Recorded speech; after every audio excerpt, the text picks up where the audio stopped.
This is Celebrity Spotlight. I'm Angela Bacchi, and today we're shining it on Cate Blanchett. Now, we would be remiss if we did not acknowledge the outstanding achievements of a remarkable actress who has not yet celebrated her 40th birthday.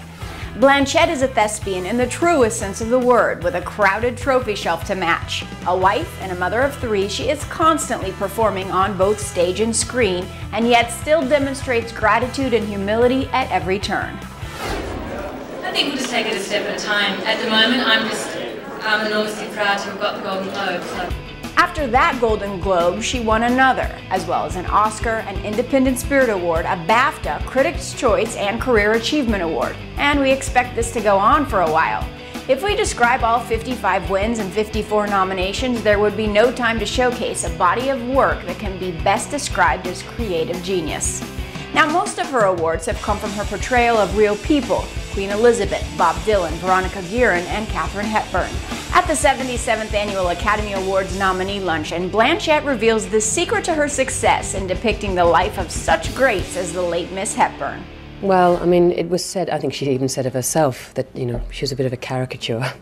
And she's so well known, apart from her, incredible body of work, she's known for her voice, she's known for incredible athleticism. And because, myself included as a fan, we've received her as a human being through her performances on screen. So if you don't give a nod to the Philadelphia story, if you don't try and get as close as humanly possible to her voice, to her mannerisms, then you're not actually doing her justice.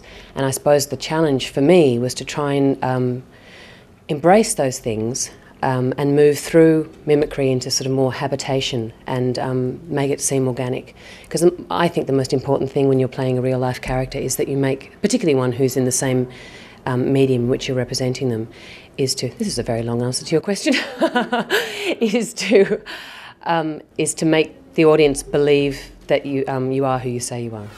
The graceful actress is acutely aware of the sensitivities required when portraying people whose family members would potentially be viewing the film. Unfortunately, she passed away just as I was getting on the plane to start rehearsals, so I had asked, was it possible if I, could meet her, but I was aware that she was very ill, so I was, very sensitive not to be pushy about it. What were you thinking about what she would have thought about your performance? Well, her family and close friends have been very generous with me, Cynthia McFadden and the Kramers and Scott and Berg. So, I mean, they seem pleased and have said that she would be pleased, so I believe them.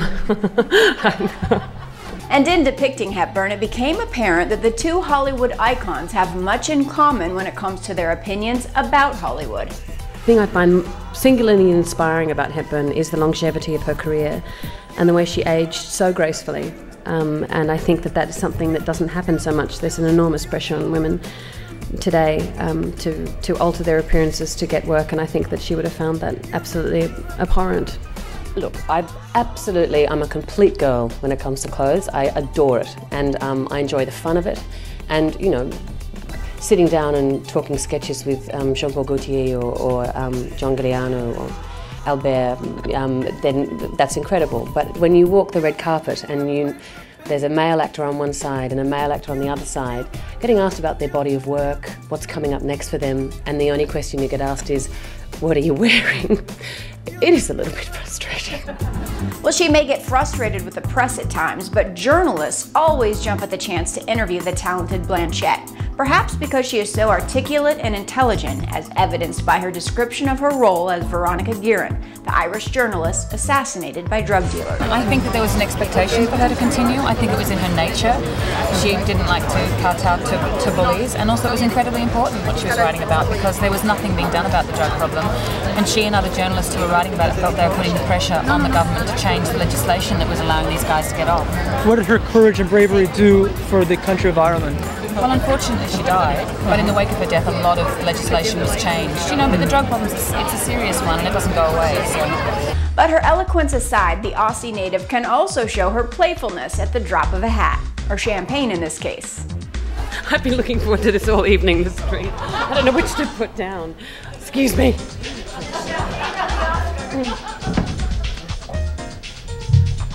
Bit disrespectful to put this down just yet.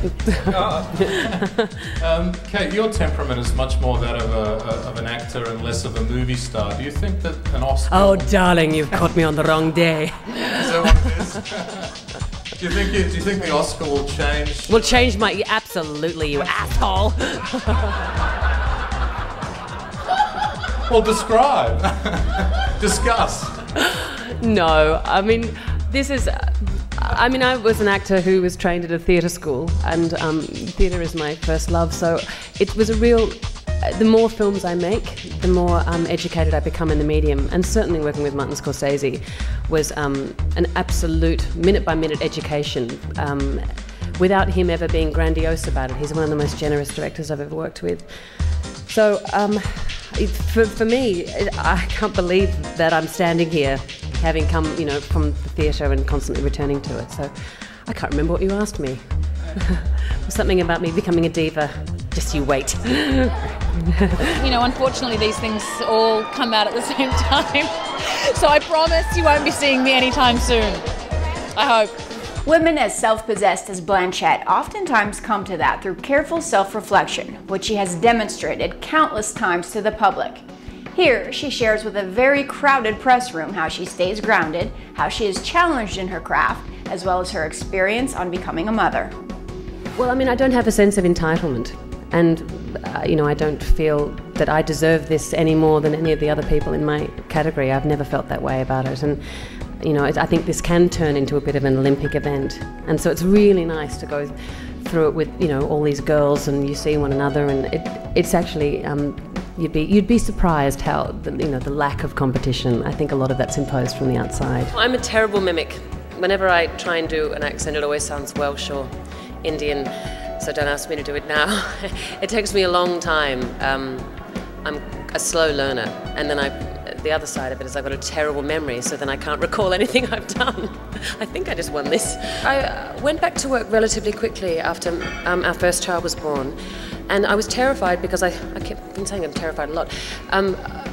It was nerve-wracking for me because I thought I'm not going to feel as passionately about work anymore because my life is so rich and full, and this amazing creature has just entered our lives. But I found that I became more economical. I think the often indulgent side that, you know, you get to sort of read a book late into the night or chat on with the director, you know, into the wee hours of the morning, you can't do that. But I was really pleased to find that my ability to play, almost in a strange way, became a lot looser, because you are playing with children 24 hours a day, and I find them, apart from adoring them beyond all imagining, I find them infinitely fascinating, just watching them acquire language, you know, where their movement starts from. You know, I observe them minute by minute. Let's close our show with two of our favorite quotes from Cate Blanchett. The first reflects her opinion on the growing popularity of Botox. She said, "It's not just women on film. 18-year-old girls feel pressure to do preventative injecting. I see someone's face, someone's body who's had children, and I think they're the songlines of your experience. And why would you want to eradicate that? I look at people sort of entombing themselves, and all you see is their little pinholes of terror, and you think, just live your life. Death is not going to be any easier just because your face can't move." Blanchett describes how acting is like a flirtation, how each role must remain titillating and seduce the audience anew as an affair would. She said, "When I fell in love, it was completely by chance. There is such an element of chance and faith and complete instinct in the way one chooses roles, because it's a risky endeavor, and it should be a risky endeavor making it. That's the exciting part. I don't work in a bank, no offense to people who do work in a bank, but sometimes it works and sometimes it doesn't. There is a sense that somehow you're only going to have a great career if you make a huge box office hit, and they're not the films that I'm necessarily drawn to as an audience member, and films like Veronica are small films, and hopefully they find their own audience." This has been Celebrity Spotlight. I'm Angela Baki. Thanks for watching.